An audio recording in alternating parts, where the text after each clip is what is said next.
तो नमस्कार मित्रों, आज के इस एपिसोड में हम लोग बात करेंगे कुंडली में नवम भाव के स्वामी नवमेश जब कुंडली के छठवें भाव में स्थित होते हैं तो जातक को जीवन में किस प्रकार के फल प्राप्त होते हैं। मित्रों, कुंडली में नवम भाव के स्वामी नवमेश जब कुंडली के छठवें भाव में होते हैं तो जातक को जीवन में किस प्रकार के फल प्राप्त होते हैं, अपने इस विषय को समझने के लिए हमें सबसे पहले ये जानना जरूरी होगा कि कुंडली के नवें भाव से और कुंडली के छठवें भाव से किन किन चीजों का विचार किया जाता है, तब फिर जाकर के हमें अपने विषय को समझने में आसानी होगी। मित्रों, अगर कुंडली के नवम भाव की बात करें तो कुंडली का नवम भाव एक त्रिकोण स्थान है, धर्म त्रिकोण का स्थान है और सबसे बलवान और सबसे शुभ त्रिकोण स्थान है। मित्रों, कुंडली के नवम भाव को हम धर्म स्थान भी कहते हैं, भाग्य का स्थान भी कहते हैं। तो कुंडली के नवम भाव से यह पता चलता है कि जातक कितना भाग्यशाली होगा, कितना फॉर्चुनेट होगा, भाग्य उसका कितना साथ देगा, ये चीज कुंडली के नवम भाव से पता चलती है। कुंडली के नवम भाव से जातक का आध्यात्मिक पक्ष के बारे में जानकारी प्राप्त होती है,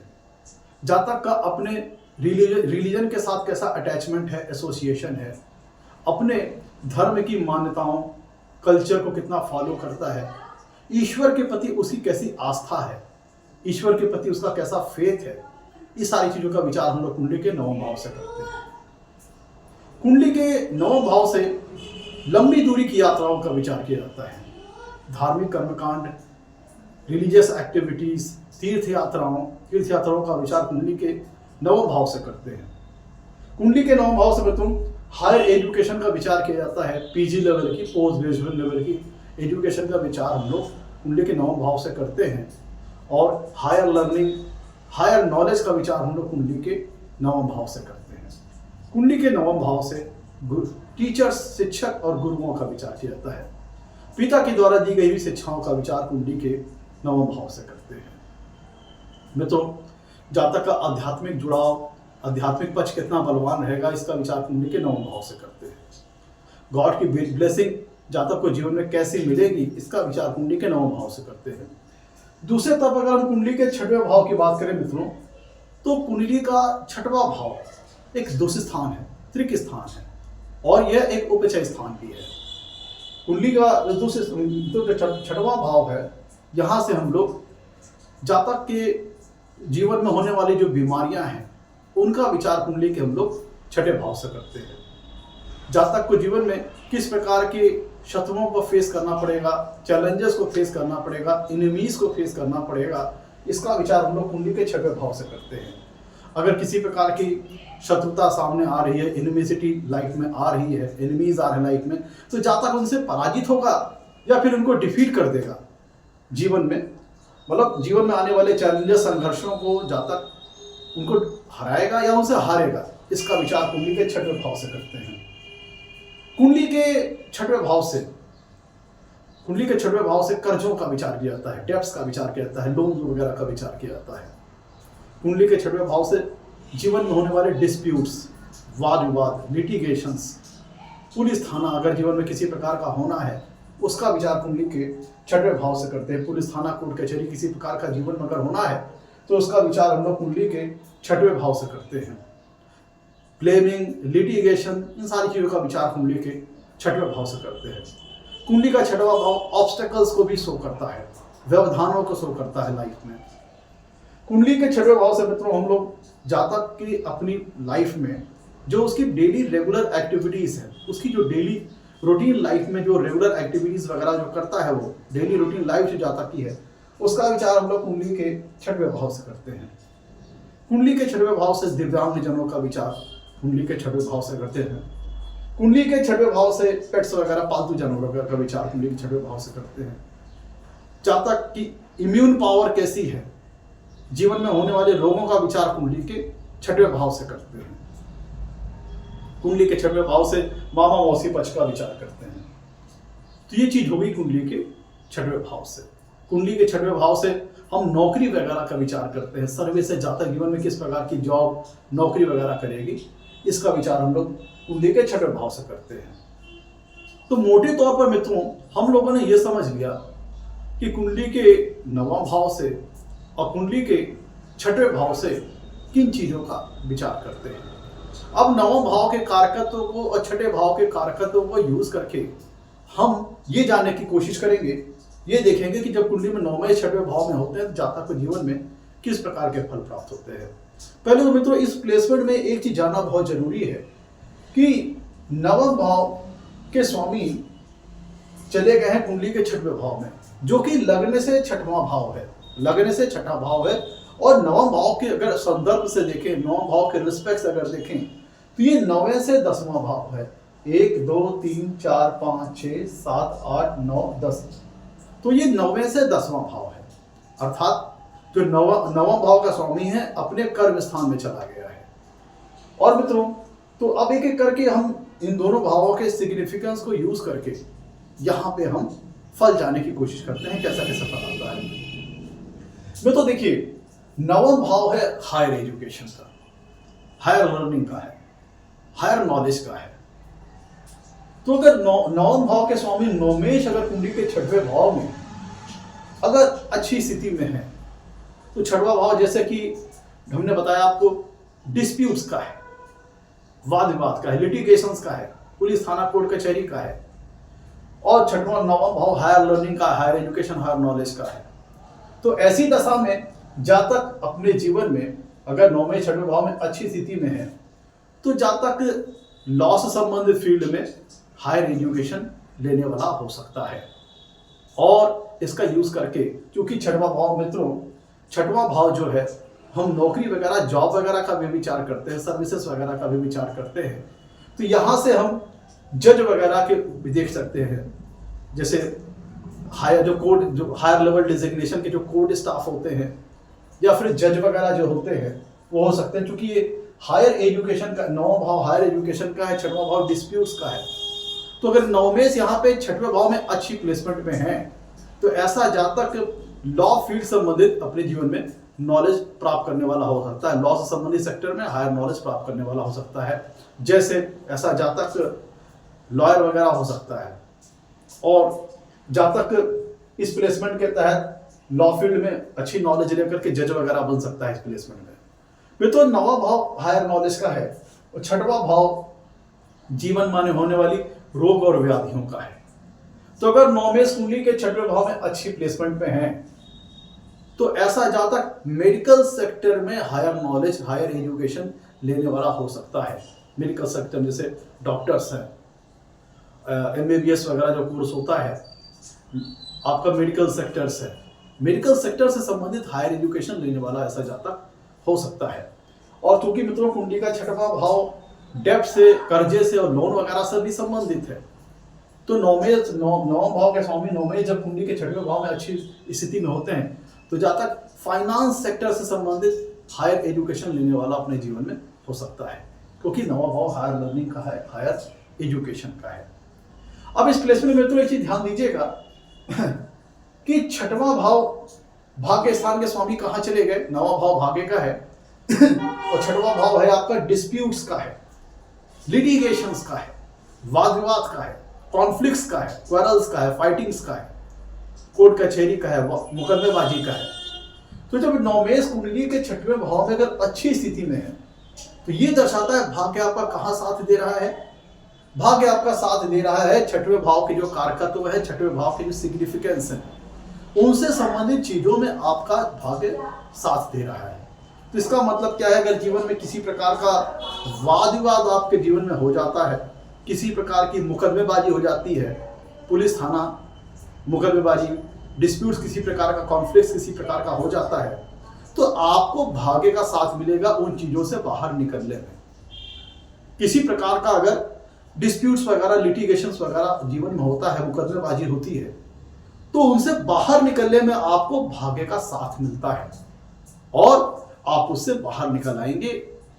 तो उसमें आपको बाहर निकलने में भाग्य का सपोर्ट आपको मिलेगा, क्योंकि भाग्य भाव के स्वामी कहां चले गए, डिस्प्यूट्स वगैरह के स्थान में चले गए। तो डिस्प्यूट्स वगैरह के जीवन में होते हैं, मुकदमेबाजी किसी प्रकार की, कॉन्फ्लिक्ट किसी प्रकार का होता है, तो उनसे बाहर निकलने में भाग्य का सपोर्ट प्राप्त होता है। नवम भाव है भाग्य का, छठवां भाव है जीवन में होने वाली रोग और व्याधियों का। तो अगर जीवन में किसी प्रकार की बीमारियां अगर आती हैं तो उनसे जल्द स्वस्थ होने में भाग्य का सपोर्ट आपको प्राप्त होता है, भाग्य का साथ मिलता है। मित्रों, छठवां भाव है नवा भाव है, ध्यान दीजिएगा, भाग्य का, और छठवां भाव है कंपटीशंस का, प्रतिस्पर्धाओं का। तो इसका मतलब ये होता है कि जब नवमेश भाग्य, नवा भाव जो कि भाग्य को दर्शाता है, इसके स्वामी जब कुंडली के नवमेश जब कुंडली में छठवें भाव में अच्छी स्थिति में होते हैं, तो अगर जातक जीवन में किसी प्रकार की कंपटीशन वगैरह को फेस करता है, ये कंपटीशन वगैरह जैसे जातक जो लोग जॉब वगैरह को लेकर के या फिर सरकारी सर्विसेज वगैरह को लेकर के एग्जाम्स वगैरह देते हैं, कंपटीशन वगैरह फाइट करते हैं, तो उस कंपटीशन को बीट करने में, क्वालिफाई करने में जातक को भाग्य का सपोर्ट प्राप्त होता है इस स्थिति में, क्योंकि नवा भाव भाग्य का है, फॉर्च्यून का है, और छठवां भाव है कंपटीशन का, प्रतिस्पर्धाओं का। अगर हम एकेडमिक लेवल पे देखें या फिर वोकेशनल तौर पर देखें, कैरियर के तौर पर देखें, तो नौकरी वगैरह पाने के लिए जो जातक प्रतिस्पर्धाएं देते हैं, कंपटीशन वगैरह पार्टिसिपेट करते हैं, तो कंपटीशन को बीट करने में, कंपटीशन में विनर बन के बाहर निकलने में भाग्य का साथ आपको प्राप्त होता है, क्योंकि छठवां भाव कंपटीशन प्रतिस्पर्धाओं का है।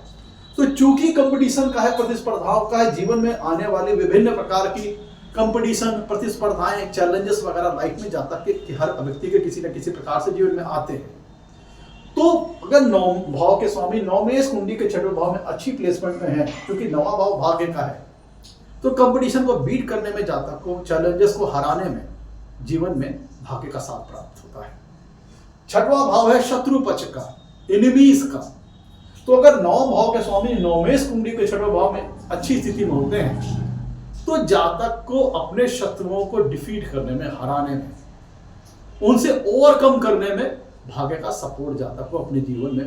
प्राप्त होता है, जब कुंडली में नवम भाव के स्वामी नवमेश कुंडली के छठवें भाव में अच्छी स्थिति में होते हैं। अब मैं तो यहां ध्यान दीजिएगा कि एक तो पहली बात ये प्लेसमेंट ये है कि नवम भाव के स्वामी अपने से 10वें भाव दूर जा करके बैठे हैं। जो छठवां भाव है वो नवम भाव से 10वां भाव दूर है, 10 भाव दूरी के पर है। इसका मतलब क्या हुआ कि जो धर्म के स्थान के जो स्वामी हैं वो अपने कर्म स्थान पर चले गए, और छठवां भाव में तो जातक की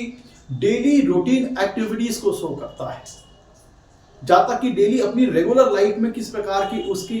एक्टिविटीज है, उसकी रूटीन लाइफ कैसी है, और साथ ही साथ कुंडली का छठवां भाव सर्विस वगैरह की जानकारी देता है, नौकरी वगैरह की जानकारी देता है, जॉब वगैरह की जानकारी देता है। अब देखिए, तो एक पहली बात इस प्लेसमेंट में खासियत यह है कि नवम भाव के स्वामी नवमेश अपने से 10वें भाव दूर चले गए, और ये भाव है सर्विस का, सेवा का, नौकरी का, जॉब वगैरह का। तो यहां पे इस चीज का मतलब ये निकलता है कि जातक नवम भाव के जो कारकत्व है, जातक जो नवम भाव के जो सिग्निफिकेंस हैं, उनको जातक अपने लाइफ में ऐसे करियर के तौर पर यूज करता है, करियर अपने मतलब प्रोफेशनल लाइफ में उसका इस्तेमाल करता है, अपनी जीविकोपार्जन के लिए उसका इस्तेमाल करता है, क्योंकि नवा भाव से हम नौकरी पेशे का विचार करते हैं, जॉब वगैरह का विचार करते हैं। और नवा भाव है आपकी जो नौ भाव के जो सिग्निफिकेंस है, जातक उनको अपनी लाइफ में यूज करता है, अपनी प्रोफेशनल लाइफ पर्पस के लिए, अपने करियर पर्पस के लिए। तो अपनी नौकरी वगैरह के यूज में, नौकरी वगैरह में जातक नवे भाव के कारकत्व, नौ भाव के सिग्निफिकेंस को यूज करता है। जैसे अब देखिए मित्रों, अब नवा भाव है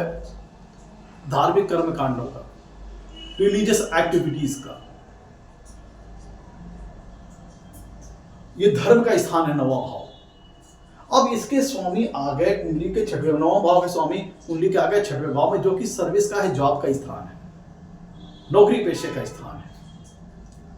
लेकिन चूंकि साथ ही साथ छठवां भाव दूसरे स्थान भी है, लेकिन छठवें भाव के साथ एक जानकारी और है कि जातक की डेली रेगुलर लाइफ में, डेली रूटीन लाइफ में उसकी कैसी एक्टिविटीज है, उसकी जानकारी हमें मिलती है, नौकरी वगैरह, जॉब वगैरह की जानकारी यहाँ पे मिलती है। तो जब नवमेश अपने छठवें भाव में आ गए, तो चूंकि अपने से 10वें भाव में जाके बैठे हैं, तो धर्म यहाँ कर्म बन जाएगा, मतलब जातक नौवें भाव के सिग्निफिकेंस को एज ए करियर के तौर पर यूज करेगा अपनी लाइफ में, नौकरी पेशे में, अपनी सर्विस वगैरह में नौकरी नवम भाव के कारकत्वों, नवम भाव के सिग्निफिकेंस को यूज करेगा। जस्ट लाइक अब देखिए, नवा भाव तो धर्म का है, रिलीजियस एक्टिविटीज का है। तो जो आप देखोगे जिस मंदिर में जो पुजारी वगैरह जो नियुक्त किए जाते हैं, जो पूजा पाठ करने वाले जो पुजारी वगैरह मंदिर में नियुक्ति जिनकी होती है, अब देखा जाए तो वो अपनी डेली रेगुलर लाइफ में वो कर रहे हैं, मंदिर में पूजा पाठ कर रहे हैं, आरती वगैरह कर रहे हैं, लेकिन वो इस चीज का किस चीज में इस्तेमाल कर रहे हैं, अपने जीविकोपार्जन के लिए यूज कर रहे हैं। अब वो देखिए यूज क्या कर रहे हैं, जो आप देखोगे मंदिरों में जिन पुजारियों की जो नियुक्ति होती है, जो ट्रस्ट वगैरह के द्वारा जो जिन पुजारियों की नियुक्ति होती है मंदिर में पूजा पाठ के लिए, आरती वगैरह के लिए, अब वो रिलीजियस एक्टिविटीज तो अपनी डेली रूटीन लाइफ में कर ही रहे हैं, लेकिन उनका उद्देश्य क्या है, साथ ही साथ अपना जीविकोपार्जन करना, अपना जीवन चलाना। तो यहाँ पे इसका मतलब क्या हुआ कि कार्य तो वो नवम भाव के सिग्निफिकेंस का अपनी जो डेली रेगुलर लाइफ में है, अपनी डेली रूटीन लाइफ में वो नवम भाव के जो कारकत्व है, जो नवम भाव के सिग्निफिकेंस है वो कर रहे हैं, लेकिन उसका उद्देश्य क्या है, उसका पर्पस क्या है, ऐसे अपने करियर, अपनी प्रोफेशनल लाइफ में उसका इस्तेमाल कर रहे हैं। अब यहाँ पे जो पुजारी है वो डेली लाइफ में, अपने डेली रूटीन लाइफ में, वो छठवां भाव डेली रेगुलर एक्टिविटीज का है, जातक की डेली रूटीन लाइफ का है, तो अपनी डेली रूटीन लाइफ में पूजा पाठ कर रहे हैं, लेकिन सिर्फ वो ईश्वर की आस्था, ईश्वर की पूजा पाठ, ईश्वर की आराधना ये तो कर ही रहे हैं, लेकिन उसका उद्देश्य साथ साथ अपना जीविकोपार्जन करना है। तो नवम भाव के कारकत्वों को जातक एज ए प्रोफेशनल लाइफ में यूज कर रहा है, करियर के तौर पर यूज कर रहा है, अपने जीविकोपार्जन के पर्पस के लिए। तो यहाँ पे जो मंदिरों में जो पुजारी वगैरह नियुक्त किए जाते हैं, तो उनका ये आप एक उदाहरण के तौर पर यहाँ पे देख सकते हैं, क्योंकि छठवां भाव daily routine life, daily regular life की जानकारी देता है, और नवम भाव जो रिलीजियस एक्टिविटीज होती है वो नवम भाव के अंतर्गत आती है। तो यहाँ पे देखें तो जो पुजारी है वो नवम भाव की एक्टिविटीज को अपनी डेली रेगुलर लाइफ में कर रहे होते हैं, लेकिन साथ साथ ईश्वर की आराधना के साथ साथ उनका उद्देश्य अपना जीविकोपार्जन करना है, अपना पेट भरना है। साथ ही साथ देखिए, नवम भाव से हम higher learning, higher knowledge, higher education का विचार करते हैं। नवा भाव है नौकरी का, प्रोफेशन का, जॉब का, यहाँ से सेवा सेक्टर का हम विचार करते हैं, सेवा भाव का विचार करते हैं। तो जब नौ भाव के स्वामी नवमेश कुंडली के छठवें भाव में बैठते हैं, तो यहाँ पे अब नवा भाव किस चीज का है, हायर लर्निंग का है, हायर नॉलेज का है, उच्च शिक्षा का है, उच्च ज्ञान का है, उच्च स्तरीय ज्ञान का है। तो इसका मतलब क्या है, जातक अपने नौकरी पेशे में, अपनी रोजमर्रा की जिंदगी में, अपनी नौकरी पेशे में कुछ इस प्रकार की नौकरी पेशा उसका जातक का होता है, जिसमें अपनी नौकरी पेशे को निभाने के लिए जातक को अपनी डेली रेगुलर लाइफ में हायर नॉलेज अप्लाई करना पड़ता है। जो उसकी हायर नॉलेज है उसका अप्लाई जातक की डेली रेगुलर लाइफ में होती है, क्योंकि मित्रों जो नवा भाव है वो उच्च शिक्षा को, उच्च स्तरीय शिक्षा, उच्च स्तरीय ज्ञान को दिखाता है, और छठवां भाव नौकरी पेशे का भी है और जातक की डेली रूटीन लाइफ का, डेली रेगुलर एक्टिविटीज का है। तो नौ भाव के स्वामी जब नवमेश कुंडली के छठवें भाव में बैठते हैं, तो जातक की नौकरी पेशा कुछ इस प्रकार की होती है, इसमें उसकी डेली रूटीन लाइफ में, डेली रेगुलर एक्टिविटीज में उसकी जो हायर नॉलेज अपने लाइफ में जो एक्वायर की है उसका एप्लीकेशन उसकी डेली रूटीन लाइफ में होता है। तो कुछ इस प्रकार की नौकरी पेशा जातक का जीवन में होता है, जहां पे उसका डेली रूटीन लाइफ में उसकी जो उसकी जो हायर नॉलेज है वो डेली रेगुलर लाइफ में अप्लाई होती है। जैसे सॉफ्टवेयर इंजीनियर, आपके प्रोफेसर, लेक्चरर, आप इस तरह की प्लेसमेंट से आप देख सकते हैं। मतलब कुछ इस प्रकार का नौकरी पेशा, कुछ इस प्रकार की प्रोफेशनल लाइफ जिसमें जातक की हायर नॉलेज जो है वो उसकी डेली रूटीन लाइफ में अप्लाई होती है। आप इस तरह से समझ सकते हैं। जैसे डॉक्टर्स वगैरह हैं, जो फाइनेंस सेक्टर से रिलेटेड लोग होते हैं, जज वगैरह हैं, वो सारी चीजें इस प्लेसमेंट के अंतर्गत देखी जा सकती है। तो उस प्रकार के नौकरी पेशे जहां पे जातक की डेली रूटीन लाइफ में उसकी हायर नॉलेज का इस्तेमाल होता है, एप्लीकेशन होता है, इस प्रकार के प्लेसमेंट को भी, इस जो प्लेसमेंट है इस प्रकार की भी हमें इंफॉर्मेशन देती है। अब देखिए, नवा भाव जो मित्रों है लंबी दूरी की यात्राओं का है, लॉन्ग डिस्टेंस ट्रेवलिंग का है, और कुंडली का छठवां भाव जैसे कि मैंने बताया आपको सेवा का है, जातक की डेली रूटीन लाइफ का है, जातक की डेली रेगुलर लाइफ का है, अपनी डेली रूटीन लाइफ में जातक किस प्रकार की एक्टिविटीज करता है उसका है। साथ ही साथ नौकरी पेशे की जानकारी हमें यहाँ से मिलती है, जॉब की जानकारी मिलती है। तो जब नवमेश कुंडली के छठवें भाव में अच्छी स्थिति में होते हैं तो जातक की नौकरी पेशा प्रोफेशन कुछ इस प्रकार का होता है कि उसकी अपनी डेली रेगुलर लाइफ में, डेली रूटीन लाइफ में उसको यात्राएं वगैरह करना पड़ता है। क्योंकि ये मैंने आपको बताया था, प्लेसमेंट ये शो करती है कि नवम भाव के स्वामी नवमेश अपने से 10वें भाव दूर जाकर के 6वें भाव में बैठे हैं। तो 6वां भाव नौकरी पेशा का है, सर्विस का है, डेली रूटीन लाइफ का है। तो इसका मतलब क्या हुआ कि इस प्लेसमेंट में, और मैंने बताया आपको ये डेली रूटीन लाइफ का स्थान है, 6वां भाव डेली रेगुलर लाइफ का है। तो यहाँ पे नवमेश का आकर, नवम भाव स्वामी नवमेश का आकर बैठना और नवा भाव लंबी दूरी यात्राओं को शो करता है। तो जब तक अपने नौकरी पेशा कुछ इस प्रकार का होगा जिसमें उसको अपने डेली रूटीन लाइफ में यात्राएं वगैरह, लंबी दूरी की यात्राएं वगैरह करना पड़ता हो। तो जिसको अगर हम उदाहरण के तौर पर देखें तो जो आपके देखें तो जो आपके जो फ्लाइट, जो एरोप्लेन्स वगैरह होती हैं, जो फ्लाइट में जो आपके स्टाफ होते हैं, जैसे पायलट हैं, आपके वहाँ पे जो उसके फ्लाइट के जो स्टाफ होते हैं, एयर होस्टेस वगैरह, इन चीज़ों को आप इस उदाहरण के तौर पर समझ सकते हैं। या फिर शिप्स वगैरह में जो आपके क्रूज शिप्स वगैरह में जो स्टाफ वगैरह होते हैं,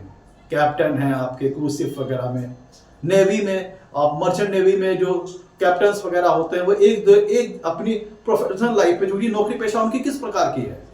वो उनको अपने करियर में एक देश से दूसरे देश, जैसे मर्चेंट नेवी, आप ऐसा एग्जांपल देख सकते हैं, मर्चेंट नेवी में जो स्टाफ वगैरह, क्रूज शिप में जो स्टाफ वगैरह होते हैं, उनको एक देश से दूसरी देश यात्राएं करनी पड़ती हैं। कुछ इस प्रकार के उनका नौकरी पेशा होता है। तो चूंकि हम 9 भाव से लंबी दूरी की यात्राओं का विचार करते हैं, उसके स्वामी नवमेश का कुंडली के 6वें भाव में आना, जो कि जातक की नौकरी पेशे के बारे में जानकारी देता है, जातक की daily regular life, daily routine life के बारे में जानकारी देता है। तो यहाँ पे आके बैठना ये दर्शाता है कि जातक अपनी डेली रूटीन लाइफ में कुछ इस प्रकार के करियर प्रोफेशन का इस्तेमाल कर सकता है, जहाँ पे जातक को अपनी डेली रूटीन लाइफ में लंबी की दूरी यात्राएं करना पड़ा है। जिसका एग्जाम्पल मैंने बताया आपको, फ्लाइट में चलने वाले स्टाफ हैं, पायलट वगैरह हैं, एयर होस्टेस वगैरह है, या फिर समुद्री जहाज वगैरह जो मर्चेंट नेवी के शिप्स वगैरह होते हैं, या फिर जो मालवाहक जहाज होते हैं, इसमें जो स्टाफ मेंबरान होते हैं, स्टाफ्स वगैरह, कैप्टन्स वगैरह, इनको इस उदाहरण के तौर पर आप समझ सकते हैं। क्योंकि मैं तो ये प्लेसमेंट ये शो करती है कि नवमेश अपने से 10वें भाव दूर जाके बैठे हैं। तो 9 भाव के जो एक्टिविटीज हैं, सिग्निफिकेंस हैं, वो कर्म स्थान पर चले गए और वो ऐसे स्थान पर गए हैं जो कि जॉब और नौकरी पेशे का स्थान है, सर्विस का स्थान है, डेली रूटीन का स्थान है। तो 9 भाव के जो सिग्निफिकेंस है, 9 भाव के जो कारकत्व हैं, वो जातक की डेली रूटीन लाइफ, जातक की डेली रेगुलर लाइफ के पार्ट बन जाते हैं। ऐसे आप समझ सकते हैं। अब मैं तो लेकिन मान लीजिए कि 9वें भाव के स्वामी नवमेश कुंडली के 6वें भाव में अच्छी प्लेसमेंट में नहीं है, पीड़ित है। तो चूंकि 6वां भाव दूसरे स्थान का है, एफ्लिक्शन का है, त्रिक स्थान है, तो अगर ऐसी दशा में 9 भाव के स्वामी नवमेश कुंडली के दूसरे स्थान, त्रिक स्थान में गए, उनकी अच्छी प्लेसमेंट नहीं है, तो आपको जीवन में किसी प्रकार के भी जो आप एफर्ट करते हो, उसका फल प्राप्त करने के लिए परिश्रम बहुत ज्यादा करना पड़ेगा। क्योंकि भाग्य, जब जब आपको लगे कि आपको भाग्य की जरूरत है, वहां तब आपको जाकर के जीवन में भाग्य के बजाय बाधाओं का सामना करना पड़ेगा। क्योंकि 6वां भाव ऑब्स्टेकल्स का है, व्यवधानों का है। उसके स्थान पर भाग्य स्थान के स्वामी चले गए और अगर अच्छी प्लेसमेंट में नहीं हुए, तो जीवन में जब जब जातक को ऐसा लगता है कि मुझे भाग्य की सपोर्ट की जरूरत है, तो हमें भाग्य के सपोर्ट की जरूरत बजाय ऑब्स्टेकल्स और व्यवधानों का सामना करना पड़ता है। और ऐसा जातक अपने आप को, जिनकी कुंडली में 9वें 6वें भाव में अच्छी स्थिति में नहीं है, तो जातक को हमेशा ये फील होता है कि भाग्य का सपोर्ट उसे नहीं मिल रहा है और किसी भी प्रयत्न, किसी भी प्रयास को सार्थक करने के लिए, सफल बनाने के लिए उसे अथक परिश्रम करना पड़ रहा है। और वही उसके तुलना में जो दूसरे लोग कम मेहनत करके उनसे बहुत अच्छी सफलता प्राप्त कर ले रहे हैं। तो ऐसा जातक कह लीजिए कि अपने हमेशा ये सब महसूस करता है कि उसे भाग्य का सपोर्ट जो मिलना चाहिए वो नहीं मिल रहा है और किसी भी चीज में सफलता प्राप्त करने के लिए उसे अथक परिश्रम करना पड़ रहा है। इस प्लेसमेंट से आप ऐसा समझ सकते हैं। मित्रों, जो 9वां भाव होता है मित्रों, ये गुरुओं का होता है, टीचर्स का है, शिक्षक का है। और कुंडली का 6वां भाव है डिस्प्यूट्स का, कॉन्फ्लिक्ट्स का। तो अगर 9वें भाव के स्वामी नवमेश कुंडली के 6वें भाव में अच्छी स्थिति में नहीं है, दूषित हैं, एफ्लिक्शन में हैं, पीड़ित हैं, उनकी प्लेसमेंट 6वें भाव में अच्छी नहीं है नवमेश की, तो ऐसा व्यक्ति अपने गुरुजनों की बातों को, मतलब कह लीजिए कि उनके साथ आर्गुमेंट्स करने वाला होता है। गुरु के द्वारा दी गई जो शिक्षाएं हैं उसको तर्क वितर्क करने वाला होता है, उसमें त्रुटियां निकालने वाला होता है, आर्गुमेंट्स करने वाला होता है। उसको आप इस तरह से भी समझ लीजिए कि मैं तो इस तरह से भी आप समझ सकते हैं कि अन्य चीजों पे भी अप्लाई होता है कि मैं तो कुंडली का नवा भाव धर्म का है, रिलीजन का है, जिस रिलीजन में जातक पैदा हुआ। तो अगर नवम भाव के स्वामी नवमेश कुंडली के 6वें भाव में अच्छी स्थिति में है तो ऐसा व्यक्ति अपने धर्म के लिए लड़ने वाला होता है, पैरवी करने वाला होता है, धर्म के लिए पैरवी करने वाला होता है। जैसे आजकल आप न्यूज चैनल्स वगैरह में देखते होंगे जो डिबेट वगैरह चलती है, उसमें अलग अलग रिलीजन के लोग बैठे होते हैं। वो अलग अलग रिलीजन के लोग अपना अलग अलग अपने रिलीजन के अकॉर्डिंग अपना पक्ष रखते हैं, अपने तर्कों को रखते हैं, मतलब अपने धर्मों की बातों को रखते हैं, अपने धर्मों के प्रति वो पैरवी करते होंगे। अगर आप न्यूज चैनल्स पे डिबेट्स वगैरह देखते होंगे तो अपने धर्म की जो मान्यताएं हैं, जो कल्चर्स हैं, उनको लेकर के अपने धर्म की तरफ से पैरवी करते हैं, तर्क वितर्क करते हैं दूसरे लोगों के साथ। तो अगर नवम भाव के स्वामी नवमेश कुंडली के 6वें भाव में अच्छी स्थिति में है तो 6वां भाव है लॉजिकल आर्गुमेंट्स का, तर्क वितर्क का, डिबेट्स का। तो ऐसा व्यक्ति अपने धर्म के लिए लड़ने वाला होता है, धर्म की रक्षा के लिए लड़ने वाला होता है। जैसा कि आप न्यूज चैनल्स में डिबेट करने वालों को देखते हैं, वो अपने अपने धर्म का पक्ष रखते हैं। और दूसरी तरफ अगर नवम भाव का स्वामी नवमेश कुंडली के 6वें भाव में पीड़ित है, एफ्लिक्टेड है, दूषित है पापक ग्रहों से, अच्छी स्थिति में नहीं है, तो ऐसा व्यक्ति अपने धार्मिक मान्यताओं, धार्मिक कल्चर, धार्मिक संस्कारों में ही त्रुटियां निकालने लगता है, कमियां निकालने लगता है, अपनी धर्म की कमियां गिनाने लगता है और अपने जो धार्मिक मान्यताएं हैं, जो रिलीजियस एक्टिविटीज है, धार्मिक कर्मकांड है, उनका विरोध करने वाला होता है, उनका डिनायल करने वाला होता है। क्योंकि 6वां भाव मित्रों कॉन्फ्लिक्ट्स का है, डिस्प्यूट्स का है और लॉजिकल आर्गुमेंट्स का है। 9वां भाव धर्म का है। 9वें अगर 6वें भाव में अच्छी स्थिति में है तब ऐसा व्यक्ति अपने धर्म की रक्षा के लिए प्रोटेक्टर के तौर पर काम करता है। और वही 9वें अगर कुंडली के 6वें भाव में खराब स्थिति में है तो ऐसा व्यक्ति अपने धर्म की मान्यताओं, धर्म के संस्कारों, धर्म की जो कर्मकांड हैं, मान्यताएं हैं, उनका विरोध करने वाला होता है, उनमें कमियां निकालने वाला होता है, क्रिटिसाइज करने वाला होता है, डिनायल करने वाला होता है। 9 भाव के स्वामी नवमेश कुंडली के 6वें भाव में अच्छी स्थिति में है तो गुरु की शिक्षा, अपने जो गुरु, 9 भाव गुरु का है, शिक्षक का है, उनकी द्वारा दी हुई शिक्षाओं में कुछ अपना अलग से भी एड ऑन करता है। लेकिन अगर 9 भाव के स्वामी नवमेश कुंडली के 6वें भाव में खराब स्थिति में है तो अपनी गुरु की द्वारा दी गई जो शिक्षाएं उसमें ही त्रुटियां निकालना, कमियां निकालना, उनसे उनका गुरुओं की दी हुई शिक्षाओं को क्रिटिसाइज करना, डिनाई करना, इस तरह की सिचुएशन आप देख सकते हैं लाइफ में। तो चलिए मित्रों, आज का हमारा एपिसोड पसंद आया तो लाइक कीजिएगा, चैनल को सब्सक्राइब कीजिएगा। आज के लिए इतना ही। नमस्कार, धन्यवाद।